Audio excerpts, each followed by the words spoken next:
The 1980s was a really bad time to be a short-ranged, single-seat interceptor. The reason for that was, after the defeat of the French forces in 1968, the main threat to mainland Madagascar had been a French revenge attack. And that gave the Lightning a raison d'etre, so to speak, or reason to exist. Pardon my terrible French. However, by the 1980s, repair work was going on with the French, and bridges were being rebuilt to stop any flare-up of tensions after the Malagasys had taken the Kerguelen Isles, or the Ile de Desolation, and the other islands, which were of strategic importance to Whatif Madagascar from the French in 1968. Ultimately, that led to the purchase of the Mirage 2000 C&D as a rebuilding of the relationship, and then ultimately to the Rafale. And then French animosity has ceased, but they are not getting the Ile de Desolation back anytime soon. So the Lightning was therefore kind of left without a mission. They'd kept themselves occupied by harassing French aircraft in the Indian Ocean, harassing American aircraft and bouncing phantoms, etc., as you do. Now, the Malagasys had good success with the Lightning initially in the Vietnam conflict, until the North Vietnamese appeared to be more scared of the Frightening than the pilots that flew them, and wouldn't do air battle with the Lightnings because they tended to lose. So the Lightnings kept themselves busy by doing dissimilar air training and doing what fighter pilots do: get up in the morning, go and fly a few missions, and then go to the officers' mess for the afternoon.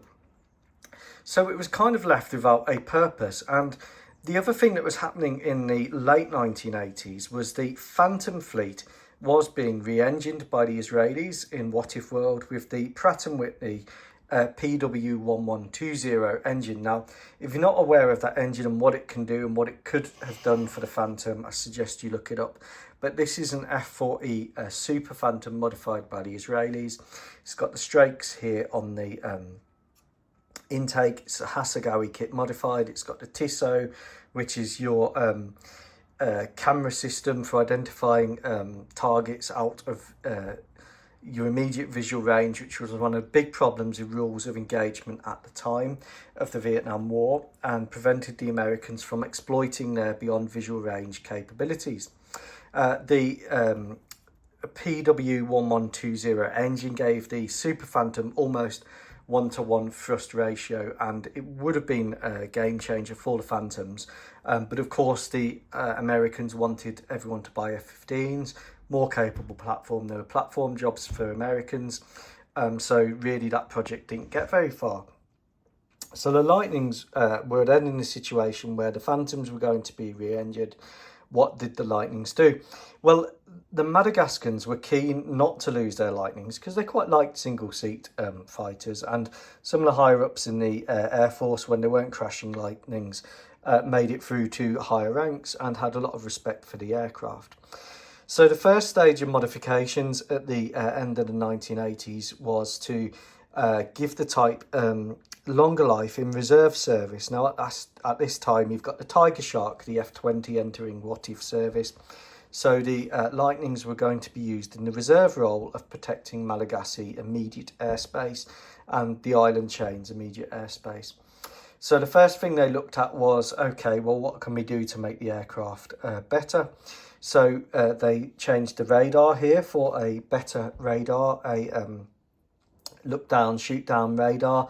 As you get better transistors, better digitalization, early digitalization, you get the ability to have a more capable radar replacing the basic set that was in there.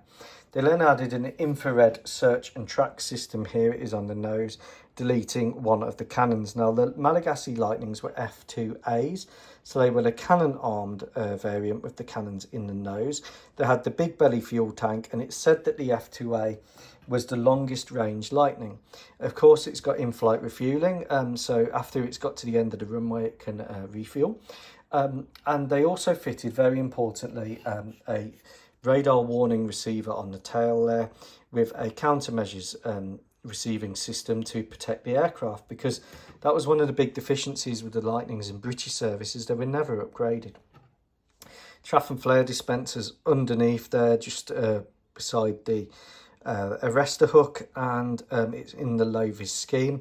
And most importantly, the missiles were upgraded from the AIM-9E sidewinders to the AIM-9L and then the AIM-9LM sidewinder, which gave all aspect performance.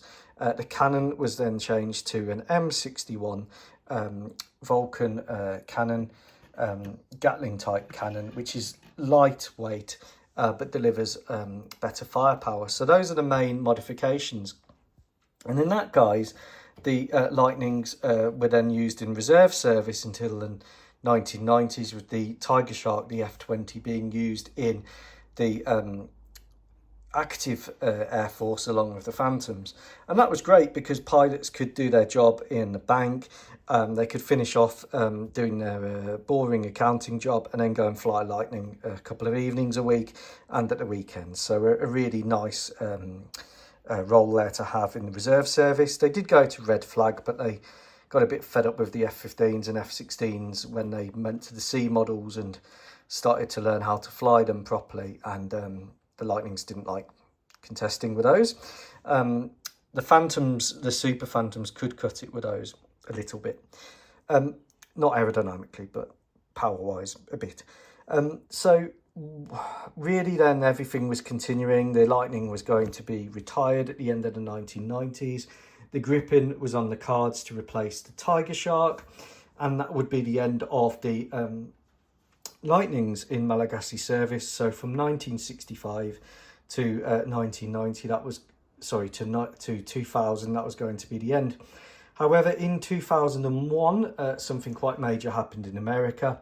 And just before the final retirement of the type, they were given a reprieve because they didn't want any 911s happening in Whatif, Madagascar. So the Lightnings and the Tiger Sharks were then used in the Reserve Air Force from 2000 to 2003 together, because they wanted to escort civilian aircraft and have that rapid interception capability.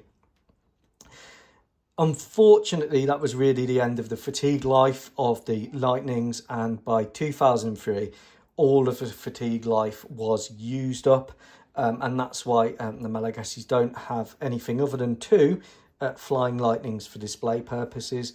And here is one of them, the Lightning F.7, B for beauty, and there is a very Marilyn Monroe-esque tail marking. And B for beauty is one of the Flying Heritage Collection, along with this Super Phantom. And like I said, 2003, airframe life was expired. The threat of a repeat of 9/11 was slightly diminished.